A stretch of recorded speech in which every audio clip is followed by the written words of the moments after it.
Может ли ракетный удар Ирана по военным базам США в Ираке обернуться полномасштабной войной? Обсудим с генеральным директором Центра изучения современного Ирана Раджабом Сафаровым. Раджаб Саттарович, здравствуйте. Добрый день. Ну, действительно, вопрос волнует всех. На ваш взгляд, что будет дальше? Насколько велик риск полноценной полномасштабной войны? Вероятность, такого регионального, потом переходящего в глобальный конфликт, военный конфликт, эта вероятность очень высока. Дело в том, что и Трамп сейчас поставлен в очень неоднозначное положение, а до этого было у Ирана, у руководства Ирана очень сложное положение. Но инициатором всего этого положения, конечно, были Соединенные Штаты. Более или менее, так сказать, Иран достаточно терпеливо к всем выходкам Соединенных Штатов в регионе, и в Ираке, и относительно интересов Ирана все время относился. Но когда уже американцы перешли красную черту, а красная черта – это акт международного такого глобального террористического характера по отношению к по отношению к своей легенде, символу сопротивления Ирана, генерала Сулеймани. Но вот это уже невозможно было простить. Ну, действительно, за обстрел американских баз взял ответственность корпус стражи исламской революции. И операция называлась «Мученик Сулеймани». То есть сразу дает понять, что это месть. 22 ракеты запущено, 15 достигли цели. А вот дальше начинается оценка ущерба. Да? И тут расходятся показания. Да? Иран говорит, что жертвами ракетного удара стали порядка 80 человек. Пентагон о погибших американских солдатах не сообщает. Пострадала инфраструктура базы Айн-Аль-Асад. Повреждены несколько самолетов. Там пишут, кто-то из источников пишет, что там уничтожено несколько самолетов. Вы каким источникам больше доверяете? Вы знаете, все-таки я не думаю, что такое большое количество американских солдат погибло. Более того, у них была прекрасная возможность избежать прямого, так сказать, попадания под иранскими ракетами. Дело в том, что за несколько часов до атаки, соблюдая условия приличия и уважения к государству Ирак, иранское руководство просто предупредило, что такой шаг будет предпринят.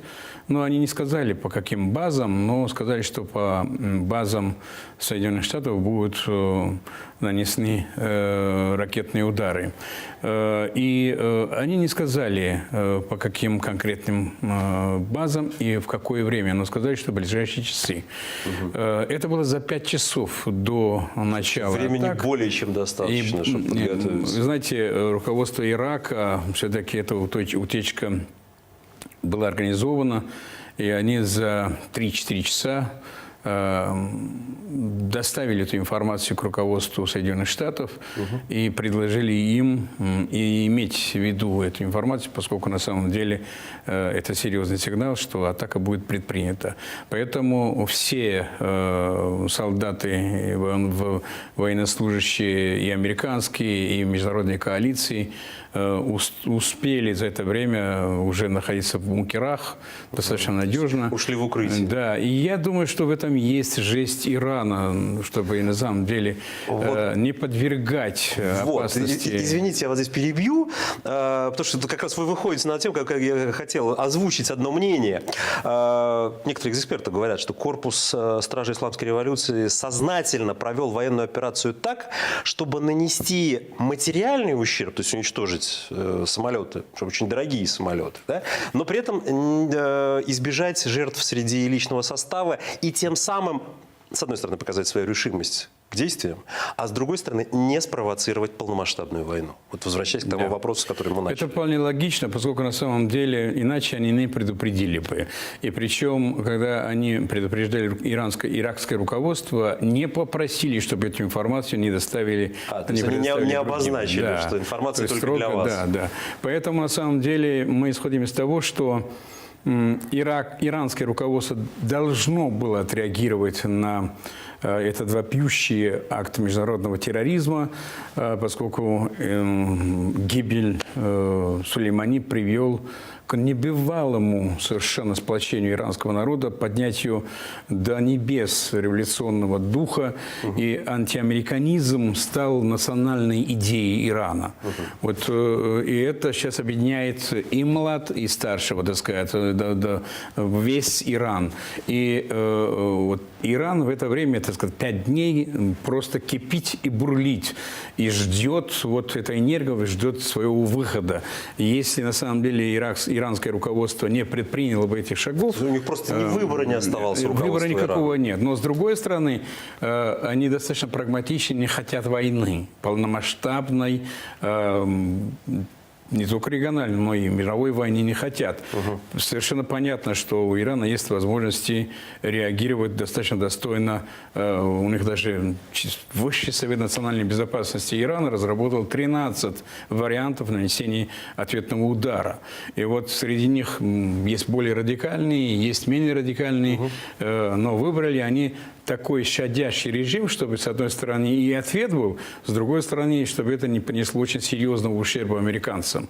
Но и утихомирить, так сказать, немножко ослабит давление со стороны общественного мнения и общественности Ирана, что все-таки такой шаг предпринят. С другой стороны, я бы сказал, что это беспрецедентная храбрость и смелость со стороны руководства Ирана, собственно говоря, которое, так сказать, за последние 50 лет, может быть, даже 60 лет, ни одно государство мира так откровенно, официально, подготовившись, объявившись об этом, просто не бросало вызов Соединенным Штатам, этой могущественной стране мира, и напрямую объявляет факт нападения на военные базы Соединенных Штатов. Это серьезный удар по престижу и по имиджу Соединенных Штатов. Кстати говоря, каким бы ответом уже не был со стороны Соединенных Штатов, вот в этой схватке уже победителями является Иран, поскольку все страны региона, очень многие страны, миллионы людей в разных странах просто восхищены этой смелостью. Они, уже много стран заявили о своей солидарности и готовы, так сказать, прийти на помощь и каким-то образом объединиться с усилиями Ирана. Более того, сейчас уже шиитское ополчение Ирака требует от иракского руководства такой же шаг отместки за гибель своего генерала Мухандиса. Поэтому на самом деле это приведет к серьезному, серьезному нарастанию такого национально-освободительного духа среди стран, которые до этого были подавлены просто до плинтуса. Поэтому на самом деле американцам будет очень сложно. Руководство... Извините, я перебью, потому что вот в этой связи я хочу привести высказывание президента Ирана Хасана Рухани. Он обратился к Соединенным Штатам и пообещал отрезать ногу Вашингтону на Ближнем Востоке в ответ на отрезание руки в виде убийства генерала Касема Сулеймани. Вот это заявление фактически что может означать? Вы знаете, совершенно очевидно, что по своей форме акт терроризма, который предпринял Соединенные Штаты, более варварского никто не помнит. От этих людей вообще практически ничего не осталось. Генерала узнали по его, так сказать, кольцу, так сказать, и по фрагменту, скажем так, тела. И это достаточно адекватные слова, поскольку президент Рухани сказал, что вот эти удары, которые мы нанесли ночью, на самом деле являются легким предупреждением Соединенных Штатов. Если они предпримут какие-то шаги в дальнейшем, то это будет такой удар, что на самом деле уже на территории Соединенных Штатов. И это, говорит, наша не главная задача. Главная задача за гибель генерала Сулеймани – полный, однозначный вывод американских войск не только из Ирака и Сирии, но и из всего региона Ближнего Востока. И мы будем добиваться этого.